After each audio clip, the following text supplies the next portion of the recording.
adolescente qui m'appelle à la vie. Mais bon, pour remettre la paix en votre famille, je veux bien m'arrêter un moment. Allez-y. J'aurais fait en un moment. Voyez-vous, monsieur Gorgibus, c'est une belle qualité que de dire les choses en peu de paroles. Alors, les plus grands parleurs se rendent le plus souvent si importants qu'on ne les entend point. Alors, oui, Martin, con quisquere et c'est linguam.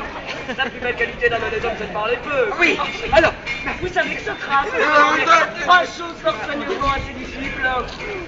Laquelle il a retenu dans les actions, la sobriété dans le manger et de dire les choses en peu de paroles. Oui, alors, monsieur Gorgibus. Ah, mais laissez-moi faire, laissez-moi dire. Soyez bref, hein. Mais j'aurais fait en un moment, mais si vous me laissez parler, s'il vous plaît. Sans façon, hein. Oui, alors c'est vous gère beaucoup de discours. Non, mais crochez-moi dans la bouche, il m'a évité péché. Ah, mais laissez-moi donc parler. Mon chat. Monsieur Gorgibus, touchez là. Vous parlez trop. Il faut que quelqu'un d'autre m'explique cette histoire. Ah, mais vous êtes un ignorant, un adopte, un ignare de toutes les bonnes disciplines, un âne en bon français. Quoi? Commencez la narration sans avoir fait un mot d'exorde. Mademoiselle, approchez. Dites-moi un peu la cause de cette combustion. Merde, voyez-vous bien là, mon gros coquin, mon sac à main de Marie? Mademoiselle, doucement et parlez avec respect de monsieur votre époux quand vous êtes devant la moustache d'un docteur comme moi. Ah, vraiment, oui, docteur, je me moque bien de vous et de votre doctrine. Je suis moi-même docteur quand je veux. Oh, tu es docteur quand tu veux. Elle est docteur quand elle veut. Eh bien, il me semble que tu fais un plaisant docteur. Allez, oust. Bon. Expliquez-moi un peu la cause de cette querelle, là. Monsieur le docteur. Ah bah voilà qui est bien commencé. Monsieur le docteur. Mais ce mot de docteur est quelque chose de doux, alors quelque chose de plein d'emphase. Monsieur le docteur. Oui. À la mienne volonté. Oh, mais très bien, très bien, très bien. À la mienne volonté. La volonté présuppose le souhait. Le souhait présuppose des moyens pour arriver à des fins. Et la fin présuppose un objet. À la mienne volonté. Ah, j'enrage. C'est ce mot de chanrage qui est un peu régulière. Docteur, Oui. Écoutez-moi de grâce, écoutez-moi. Ah, dis quoi, qu'est-ce qui s'y sauve? Si se rompt, si se brise ou si se casse, seulement ce prière. Et tu vas m'écouter ou je vais te passer ton museau doctoral. Non, lâche-le.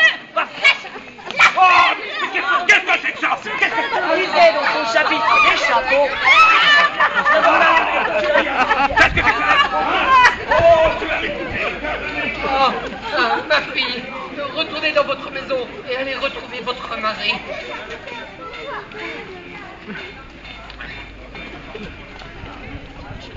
Monsieur, je vous promets de me rendre à l'assignation que je vous donner, dans 1 heure. Cela ne peut se différer. Si vous tardez à 4 heures, le bal sera fini dans un moment. Vous n'aurez pas le temps de voir cette chose et si vous n'y venez pour vous êtes mort. Allons donc ensemble de ce pas. Pendant que mon mari n'est pas, je vais faire un tour à la base que je vais décider. Je serai revenu auparavant de lui car il est quelque part au cabane. Il ne s'apercevra même pas que je suis sortie. Ce maroufle-là me laisse toute seule à la maison comme si j'étais son chien. J'avais bien que j'aurais raison de ce docteur et de toute ta fichue doctrine. Ah, au diable d'ignorant. Ah, j'ai bien renvoyé toute la science par terre. Ah, c'est pas...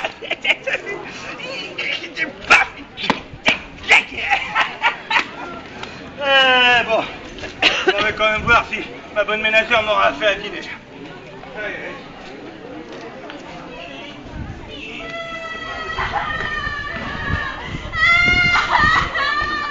Ah, que je suis malheureuse!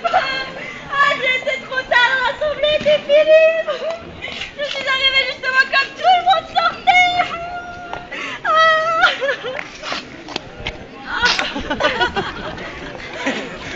Je m'en vais cependant au logis comme si de rien n'était.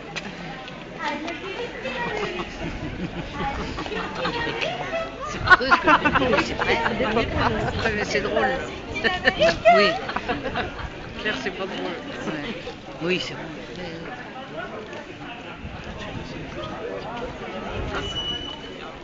La porte est fermée?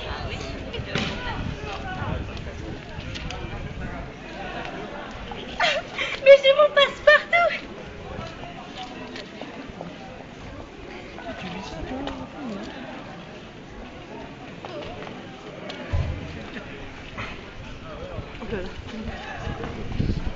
Partout, il est sérieux. La porte est fermée, mais de l'intérieur. Mais qui est à l'intérieur? Ah, mais oui, il y a Cato.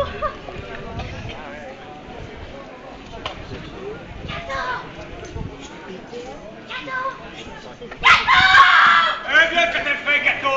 Et d'où venez-vous, Madame la Caronne? Alors qu'il est, quand le temps qu'il fait, hein? D'où je viens?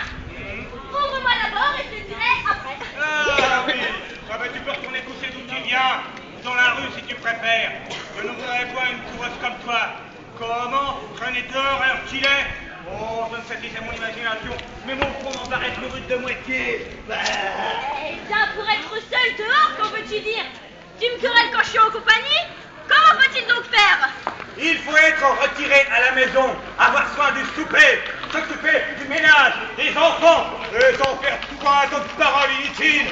Va, allez, va-t'en maintenant, laisse-moi en repos. Ne veux donc pas t'en prie, ouvre-moi, mon cher petit cœur. Ah, crocodile, ah, serpent dangereux, tu me caresses pour me trahir. Allez, va. Ouvre donc. Va des rétros, Satanas, adieu. Je ne veux donc pas m'ouvrir. Non. Tu n'as donc pas pitié de ta pauvre petite femme qui t'aime tant? Non.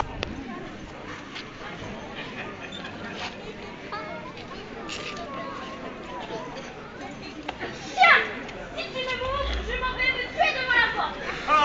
Les parents qui, sans doute viendront ici auparavant de se coucher pour savoir si nous sommes bien ensemble, me trouveront la mort que tu seras pendu. Ah, la beauté. Et qui aura plus à faire de nous deux là-dedans? Allons, allons, tu n'es pas assez folle pour faire un coup pareil. Tu ne le crois donc pas? Non.